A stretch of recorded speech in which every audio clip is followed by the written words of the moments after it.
기도하겠습니다. 세우신 아버지 하나님, 말씀을 우리에게 허락하여 주시고, 오늘도 그 말씀을 통하여서 우리의 근본을 살필 수 있게 하시니 감사를 드립니다. 주님, 오늘 우리에게 주신 이 말씀 붙들고, 다시 한번 우리가 살아가는 삶의 방향과 또 우리가 무엇을 향해, 열심을 향해 가고 있는지를 돌아보게 하여 주옵소서. 무엇보다도 아버지 하나님, 하나님께서 원하시는 그 참된 생명의 역사, 그 하나님 나라의 진정한 열매를 향해 살아가는 우리의 일상이 되기를 원합니다. 주님, 오늘도 이 시대의 역사의 주관자가 누구인 것을 다시 한번 깨닫게 하여 주시고, 우리 주 예수 그리스도의 길, 생명의 길을 향해 나아가는 우리 모두가 되게 하여 주옵소서.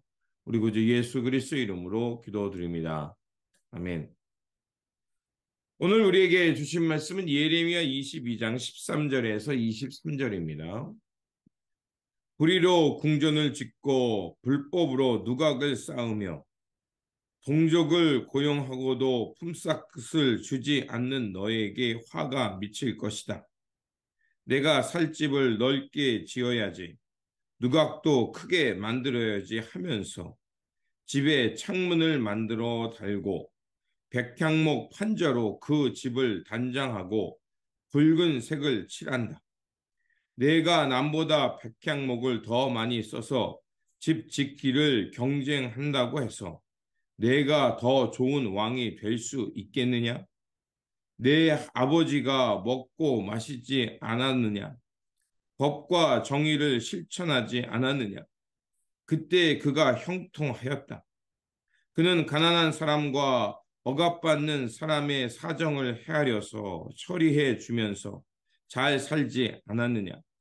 바로 이것이 나를 아는 것이 아니겠느냐? 나 주의 말이다. 그런데 너의 눈과 마음은 불의한 이익을 탐하는 것과 무죄한 사람의 피를 흘리게 한 것과 백성을 억압하고 착취하는 것에만 쏠려 있다. 그러므로 주님께서 유다 왕 요시아의 아들 여호와김을 두고 이렇게 말하신다. 아무도 여호와김의 죽음을 애도하지 않을 것이다. 남자들도 슬프다 하지 않고 여자들도 애석하다 하지 않을 것이다. 슬픕니다. 임금님, 슬픕니다. 폐하하며 애곡할 사람도 없을 것이다.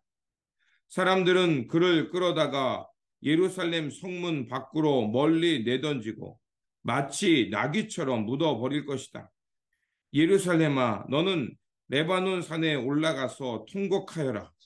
바산 평야에서 소리를 지르고 아바림 산등에서 송곡하여라. 너의 모든 동맹국이 멸망하였다. 내가 평안하였을 때에는 내가 너에게 경고를 하여도 나는 듣지 않겠다 하고 거부하였다. 너는 어렸을 때부터 이런 버릇이 있어서 언제나 나의 말을 듣지 않았다. 너의 목자들은 모두 바람에 휩쓸려 가고 너의 동맹국 백성은 포로가 되어 끌려갈 것이다. 참으로 그때에는 너의 온갖 죄악 때문에 네가 수치와 멸시를 당할 것이다. 네가 지금은 레바논 산 위에 터를 잡고 사는 듯하고 백향목 나무 위에 보금자리에 깃들이고 있는 것 같지만 해산하는 여인의 진통 같은 아픔이 너에게 덮쳐오면 너의 신음이 땅을 뒤흔들 것이다. 아멘. 오늘 본문 말씀은 그 하나님의 대리자로 세웠던 왕들에 대한 심판의 말씀입니다. 하나님께서 그들에게 기름을 부으시고 왕을 세우신 이유가 있습니다. 그건 뭐냐? 하나님을 대신하여 바르게 통치하라는 것이었습니다. 그런데 그 요시야 왕 후대의 그 왕들을 보면 하나같이 하나님을 버리고 권력을 남용하며 백성들을 억압하며 그 불의를 행했던 것입니다. 그래서 2절에 3절의 말씀에 보면 이르기를 다윗의 왕이 앉은 유다 왕이요 너와 내 신하와 이 문들로 들어오는 내 백성은 여호와의 말씀을 들을지어다라고 선포합니다. 그러면서 여호와께서 이렇게 말씀합니다라고 하면서 하시는 말씀이 하나님께서는 너희에게 공평과 정의를 바랬는데 또 탈취당한 자들의 앞에서 그들을 건져주라고 그리고 이방인과 고아와 과부를 압제하거나 학대하지 말며 그 무죄한 피를 하나님의 땅에서 흘리지 말아라 라고 이렇게 하나님께서 선포하라는 말씀을 합니다. 하나님께서는 가난한 자, 특별히 고아와 과부, 그 시대의 약자들이죠. 그들에게 공평과 정의를 행하라고 했습니다. 그래서 그 사람들이 더 이상 서러움의 눈물을 흘리지 않게 하고 무죄한 피를 흘리지 말게 하는 것이 바로 하나님께서 왕을 세우신 목적이었습니다. 그런데 왕들은 하나같이 하나님의 말씀을 지키지 않았습니다. 5절에 보니까 그들은 하나님의 말씀을 듣지 아니하면서 나를 두고 맹세한 그 집을 황폐하게 만들었다라고 하나님은 그 땅을 평가하고 있습니다. 그래서 하나님은 그 땅을 심판하죠. 심판하고 난 후에 사람들이 말하기를 뭐라고 말하냐? 왜 이 민족과 예루살렘이 망했습니까? 라고 사람들이 말하면 그 이유는 바로 하나님의 언약을 버리고 다른 신을 섬겼기 때문이다라고 사람들이 말하게 될 것이다. 그런 소문이 일어나게 될 것이라고 하나님은 말씀하고 있습니다. 바로 남유다 백성이 망한 이유는 하나님의 언약을 버리고 공평과 정의를 훼손하면서 결국 약자, 억압받는 자들에게 그 무죄한 피를 흘리게 한 것 때문에 그들이 망한 것입니다. 그래서 예레미야는 구체적으로 유다의 마지막 왕들을 언급합니다. 바로 살롬, 여호와스죠. 그리고 여호와김, 마지막으로 고니아를 언급합니다. 그리고 이 고니아 왕으로 끝을 향해서 이제 그는 100일밖에 통치를 하지 못하지만 결국 예루살렘이 파괴되어 바벨론으로 끌려간 후에 그 이방 땅에서 죽음으로 이스라엘 역사는 이렇게 끝이 나 버립니다. 그리고 오늘 본문 29절에서 30절에 매우 의미심장한 말씀을 우리에게 들려줍니다. 이렇게 되어 있습니다. 땅이여 땅이여 땅이여 여호와의 말을 들을지니라. 여호와께서 이같이 말씀하시니라. 너희는 이 사람이 자식이 없겠고 그의 평생 동안 형통하지 못할 자라 기록하라. 이는 그의 자손 중 형통하여 다윗의 왕위에 앉아 유다를 다스릴 사람이 다시는 없을 것임이라 하시니라. 이렇게 말하고 말씀이 끝납니다.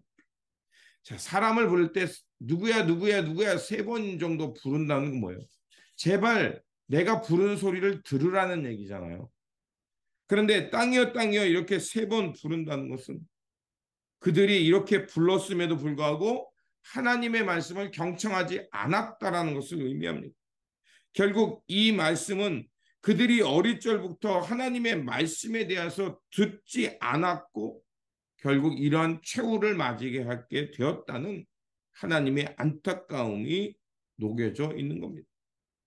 왜 유다는 이렇게 그 언약 백성으로 하나님께서 그 애굽 출애굽하여 광야를 지나 언약에 들어왔던 이 백성이 이렇게 몰락으로 역사가 끝이 났을까요? 그거는 바로 3가지 정도로 말할 수 있습니다. 첫째는 바로 하나님의 언약을 버리고 자신의 욕망을 우상으로 여기면서 풍요를 쫓아갔기 때문입니다. 그들은 더 많은 것, 더 많은 평안, 더 많은 그 부의를 쌓기 위해서 하나님의 언약을 버리고 사회적 약자들을 억압하면서 무죄한 피를 하나님의 약속의 땅에서 흘렸기 때문에 결국 그들은 그 땅에서 쫓겨난 것입니다. 유다가 멸망한 데는 하나의 문제 때문이 아닙니다. 모든 일에 보면 대략 3가지의 원인들이 있습니다. 유다가 망한 것도 마찬가지입니다. 하나님의 언약을 잃어버렸고요. 그러다 보니까 하나님의 언약이 사라지니까 그 땅의 공평과 정의, 사랑과 평화 이런 것들은 당연히 깨지고요. 그리고 힘 있는 자, 기득권자, 권력가들은 더 많은 풍요와 번영을 위해서 기꺼이 하나님 아닌 것을 섬기며 사회적 약자들에게 폭력과 억압을 하면서 그 무지한 사람들의 피를 흘리게 하는 것이었습니다. 결국 하나님을 경외하는 그것이 사라지자 그들의 신앙의 공동체는 무너졌고 사회와 국가는 병들게 되었습니다. 그들이 그렇게 된 이유는 무엇일까요? 그들이 왜 이렇게 멸망의 길로 갔을까요? 21절은 우리에게 이렇게 말합니다. 내가 평안하였을 때 내가 너에게 경고하여도 나는 듣지 않겠다 하고 거부했다. 너는 어렸을 때부터 이런 버릇이 있어서 언제나 나의 말을 듣지 않았다. 바로 이겁니다. 어려서부터 하나님의 말씀을 순종하지 않았다는 건 뭘 말하겠습니까? 그들이 하나님의 언약을 버리고 바로 욕망의 소리, 더 많은 풍요의 소리를 쫓아갔다는 것입니다. 그들은 지금 당장 아무런 일이 일어나지 않으니까 괜찮다라고 생각하며 서서히 멸망의 길을 향해 갔다는 것입니다. 여기서 이렇게 말합니다. 어려서부터 나는 듣지 않겠다라는 버릇이 있어서 그랬다고 말합니다. 그렇습니다. 불순종도 습관이라는 겁니다. 우리가 하나님을 향해 순종하는 것도 습관이 되지만 불순종하는 것도 습관이 돼버리고 결국 그렇게 돼버리면 하나님의 공평과 정의는 사라지고 멸망의 땅에 이르는 뿐만 아니라 하나님의 심판의 역사의 속으로 사라지게 된 것입니다. 그렇습니다. 남유다의 왕들은 한순간에 불순종한 것이 아니라 어려서부터 하나님의 말씀을 경청하는 습관을 잃어버렸기 때문입니다.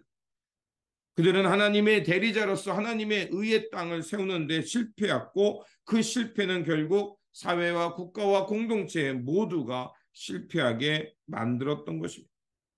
오늘 우리는 어떤 길을 가고 있습니까? 오늘 우리가 걸어갈 길은 진정으로 우리의 참된 생명과 구원과 의가 되시는 예수 그리스도를 따라 걸어가야 할 것입니다. 그렇게 오늘도 우리가 이 아침을 깨우며 주님의 말씀을 묵상하는 이유는 바로 하나님의 말씀을 통해서 이 시대를 잘 분별할 뿐만 아니라 그 하나님의 말씀을 잘 듣고 오늘도 하나님께서 원하시는 그 생명의 길을 가기 위함입니다. 그러므로 다시 한번 주님의 말씀을 경청하는 그 글에 힘쓰시기 바랍니다.